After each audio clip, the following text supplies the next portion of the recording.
August 17 വിശുദ്ധ hyacinth വൈദികൻ 1185 പോളണ്ടിൽ ജനിച്ചു. പോളണ്ടിലെ ക്രാക്കോവിലെ ബിഷപ്പിൻ്റെ അനന്തരവനാണ് വിശുദ്ധ ഹയാസിന്ത്. ക്രിസ്തീയ കൽപ്പനകളും തത്വങ്ങളും അധിഷ്ഠിതമായ വിദ്യാഭ്യാസമാണ് മാതാപിതാക്കൾ തങ്ങളുടെ മകൻ ഹയാസിന്തിന് ബാല്യം മുതലേ നൽകിയത്. ഭക്തിയുടെയും നിഷ്കളങ്കതയുടെയും ചൈതന്യത്തോടെയാണ് ആ യുവാവിനെ എപ്പോഴും കാണുവാൻ സാധിച്ചിരുന്നത്. യുവാവായിരിക്കുമ്പോൾ ബിഷപ്പ് അങ്കിളിൻ്റെ കൂടെ കാനോനായി പ്രവർത്തിച്ച് പ്രസംഗിച്ചു. ഹോളി സീയുടെ ചുമതലയും വഹിച്ചു. ഒരിക്കൽ അദ്ദേഹം റോമിലേക്ക് യാത്ര ചെയ്യുമ്പോൾ അനന്തരവനെയും കൂടെ കൂട്ടി. റോമിൽ വച്ച് ഹയാസിന്ത് വിശുദ്ധ ഡൊമിനിക്കിനെ കണ്ടുമുട്ടുകയും അദ്ദേഹത്തിൻ്റെ സഭയിൽ ചേരുവാനുള്ള ആഗ്രഹം പ്രകടിപ്പിക്കുകയും ചെയ്തു. പോളണ്ടിൽ നിന്നുള്ള മറ്റു 3 പേരോടൊപ്പം സെമിനാരി വിദ്യാഭ്യാസം പൂർത്തിയാക്കി വൈദിക പട്ടം നേടിയ അവരെ വിശുദ്ധ ഡൊമിനിക് പോളണ്ടിലേക്ക് അയച്ചു, തങ്ങളുടെ മിഷൻ ദൗത്യവുമായി. ഫാദർ ഹയാസിന്ത് താൻ മുമ്പ് പ്രസംഗിച്ചിരുന്ന ക്രാക്കോവിൽ തൻ്റെ പരിഷ്കൃത ജീവിതത്തിലൂടെ നേടിയ അറിവിനാൽ പ്രസംഗിക്കുവാൻ തുടങ്ങി. അനേകം ആളുകൾ പ്രസംഗം കേൾക്കുവാൻ ഓടിക്കൂടുകയും മാനസാന്തരത്തിൻ്റെ ഫലങ്ങൾ പുറപ്പെടുവിക്കുവാനും തുടങ്ങി. കൂടുതൽ ആത്മീയ സഹകാരികളെ കണ്ടെത്തി പോളണ്ടിലൊരു ഡൊമിനിക്കൻ സഭയ്ക്ക് ആരംഭം കുറിച്ചു. പുതിയ അംഗങ്ങൾ ഫാദർ ഹയാസിന്തിനെ തന്നെ തങ്ങളുടെ സുപ്പീരിയറായി തിരഞ്ഞെടുത്തു. തൻ്റെ അനുദിന പ്രാർത്ഥനകളും നോമ്പും പിന്തുടരുമ്പോഴും എല്ലാ വെള്ളിയാഴ്ചകളിലും ജാഗരണ പ്രാർത്ഥനകളിലും റൊട്ടിയും വെള്ളവും മാത്രം ഭുജിച്ചുകൊണ്ട് അദ്ദേഹം ഉപവസിച്ചു. രാത്രി മുഴുവനും തന്നെ ദിവ്യകാരുണ്യ സന്നിധിയിൽ പ്രാർത്ഥനാനിരതനായി കഴിയും. വളരെ കുറച്ചു നേരം മാത്രം വെറും തറയിൽ കിടന്നാണ് അദ്ദേഹം ഉറങ്ങിയിരുന്നത്.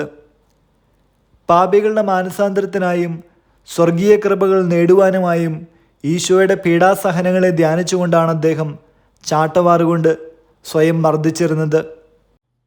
എപ്പോഴും തന്നെ പ്രസംഗം, കുമ്പസാരം കേൾക്കൽ, രോഗികളെ സന്ദർശിക്കൽ തുടങ്ങിയ പുണ്യവ്യായാമങ്ങളിൽ മുഴുകിയിരുന്നു. ദിവ്യകാരുണ്യത്തോടും പരിശുദ്ധ കന്യകാമറിയത്തോടും അഭൂതപൂർവമായ ഭക്തിയായിരുന്നു അദ്ദേഹത്തിനുള്ളത്. അനുദിനം തൻ്റെ ജോലി ദൈവത്തിന് സമർപ്പിക്കുന്നതിനും പരിശുദ്ധ അമ്മയോട് സഹായം ചോദിക്കുന്നതിന് മുമ്പായി അദ്ദേഹം ഒന്നും ചെയ്തിരുന്നില്ല. സ്വർഗാരോപണ തിരുനാളിൻ്റെ തലേനാൾ മാതാവ് പ്രത്യക്ഷപ്പെട്ട് പറഞ്ഞു, "മകനെ, നീ എൻ്റെ മകൻ യേശുവിൽ നിന്ന് ചോദിക്കുന്നതെല്ലാം ലഭിക്കുമെന്ന് ഉറപ്പാക്കുക." അമ്മയുടെ ആ വാക്കുകൾ വിശുദ്ധന് വലിയ ആശ്വാസവും പ്രത്യാശയും നൽകി. എന്നാൽ ആത്മാക്കളുടെ രക്ഷയ്ക്ക് ഉതകുന്നത് മാത്രമാണ് അദ്ദേഹം ആവശ്യപ്പെട്ടത്. ക്രാക്കോവിലെയും പോളണ്ടിലെ മുഴുവൻ രൂപതകളിലെയും നിവാസികൾക്കിടയിൽ ക്രിസ്തീയ വിശ്വാസവും തത്വങ്ങളും ഉറപ്പിക്കപ്പെട്ടുവെന്ന് ബോധ്യമായപ്പോൾ അദ്ദേഹം തൻ്റെ സഹശുശ്രൂഷകരെ മറ്റ് രാജ്യങ്ങളിലേക്ക് അയക്കുവാൻ തുടങ്ങി. അദ്ദേഹവും വെറുതെ ഇരുന്നില്ല. Pomerania, Lithuania, Norway, Denmark, Sweden, Tibet, China എന്നിവിടങ്ങളിലെല്ലാം പോയി പ്രസംഗിച്ചു. ദൈവം ഫാദർ ഹയാസിന്തിന് എണ്ണമറ്റ വിധം അത്ഭുതങ്ങൾ പ്രവർത്തിക്കുവാനുള്ള ശക്തി നൽകി. ഫാദർ ഹയാസിന്ത് റഷ്യയിലായിരിക്കുമ്പോൾ നടന്ന അത്ഭുതമാണ് മാതാവിൻ്റെ രൂപവും ദിവ്യകാരുണ്യവും വഹിച്ചു നീങ്ങുന്ന വിശുദ്ധൻ്റെ ചിത്രം. റഷ്യയിൽ അൾത്താരയിൽ വിശുദ്ധ കുർബാന ചൊല്ലിത്തീരുമ്പോഴാണ് കിയോവിൽ താൻ സ്ഥാപിച്ച ഒരു പള്ളിയും കോൺവെൻറ്റും ടാർട്ടറുകൾ ആക്രമിക്കാൻ എത്തിയെന്നറിയുന്നത്. തൻ്റെ പൗരോഹിത്യ വസ്ത്രത്തിൽ വിശുദ്ധ കുർബാനയടങ്ങിയ സിംബോറിയം എടുത്ത് തൻ്റെ പുരോഹിതന്മാരോട് ഭയം കൂടാതെ തന്നെ അനുഗമിക്കുവാൻ ആവശ്യപ്പെട്ടു. പള്ളിയുടെ പ്രധാന വാതിലിനടുത്ത് അവർ എത്തുമ്പോൾ ഒരു സ്വരം മാതാവിൻ്റെ രൂപത്തിൽ നിന്നും പുറപ്പെട്ടു, "എൻ്റെ മകൻ ഹയാസിന്ത്, ശത്രുക്കളുടെ കാരുണ്യത്തിന് എന്നെ നീ കൂടെ കൂട്ടുമോ?" വിശുദ്ധൻ്റെ കണ്ണുകൾ നിറഞ്ഞൊഴുകി. "അമ്മേ, ഞാൻ എങ്ങനെ കൊണ്ടുപോകും? ഇത് വളരെ ഭാരമുള്ള രൂപമാണല്ലോ." അമ്മയുടെ പ്രതികരണം ഇങ്ങനെയാണ്, "ശ്രമിക്കൂ, എൻ്റെ മകൻ എന്നെ ബുദ്ധിമുട്ടില്ലാതെ കൊണ്ടുപോകാൻ സഹായിക്കും." ഫാദർ ഹയാസിന്ത് ആ രൂപത്തിൽ സ്പർശിച്ചപ്പോൾ ആ പ്രതിമയുടെ ഭാരം ലഘുവായി മാറുകയും ഒരു കൈയിൽ വഹിക്കാവുന്നത്രയും ലളിതമായി തീരുകയും ചെയ്തു. നഗരമധ്യത്തിലേക്ക് ഇറങ്ങിച്ചെന്ന അവർക്ക് അവിടെ ശത്രുക്കളെ കണ്ടെത്തുവാനായില്ല. അങ്ങനെ അവർ ക്രാക്കോവിൽ തിരികെ എത്തി. ഇതാ മറ്റൊരു വലിയ അത്ഭുതത്തെക്കുറിച്ചുള്ള സാക്ഷ്യം. പ്രസംഗത്തിനായി വൈസ്ഗ്രാഡിലേക്ക് പോകുമ്പോൾ നദി കടക്കാൻ അവിടെ വഞ്ചി കണ്ടില്ല. ഫാദർ ഹയാസിന്ത് വെള്ളത്തിന് മുകളിൽ തൻ്റെ മേലങ്കി വിരിച്ചു.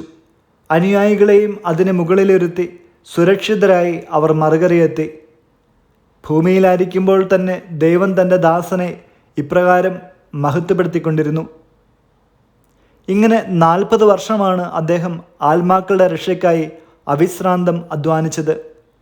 പരിശുദ്ധ അമ്മയുടെ സ്വർഗാരോപണ തിരുനാളിൻ്റെ തലേദിനം ഡൊമിനിക്കൻ സഭയിലെ സഹപ്രവർത്തകർക്ക് വേണ്ട നിർദ്ദേശങ്ങളെല്ലാം നൽകിയ ശേഷം സങ്കീർത്തന വായനയും കഴിഞ്ഞ്, കർത്താവെ, നിന്നിൽ ഞാൻ പ്രത്യാശിക്കുന്നു, അങ്ങയുടെ കരങ്ങളിൽ ഞാൻ എൻ്റെ ആത്മാവിനെ സമർപ്പിക്കുന്നുവെന്ന് പറഞ്ഞ് സ്വർഗത്തിലേക്ക് കണ്ണു നട്ടിരുന്നു. 1257 ഓഗസ്റ്റ് 15 74 വയസ്സിൽ ശാന്തമായി ആ ആത്മാവ് പരിശുദ്ധ അമ്മയോടൊപ്പം ദൈവസന്നിധിയിലേക്ക് യാത്രയായി. ദൈവം തൻ്റെ ദാസനിലൂടെ മരണശേഷവും താൻ മുമ്പ് പ്രവർത്തിച്ചിരുന്ന അടയാളങ്ങൾ തുടർന്നുകൊണ്ടേയിരിക്കുന്നു. 1594 ഏപ്രിൽ 17 ക്ലെമൻ്റ് 8 മാർപ്പാപ്പ ഫാദർ ഹയാസിന്തിനെ വിശുദ്ധനെന്ന് നാമകരണം ചെയ്തു. വചനം വിശുദ്ധ പൗലോസ് ലീഗ ഫിലിപ്പിയർക്ക് എഴുതിയ ലേഖനം 1 അധ്യായം 21 വാക്യം. എനിക്ക് ജീവിതം ക്രിസ്തുവും മരണം നേട്ടവുമാണ്. വിചിന്തനം.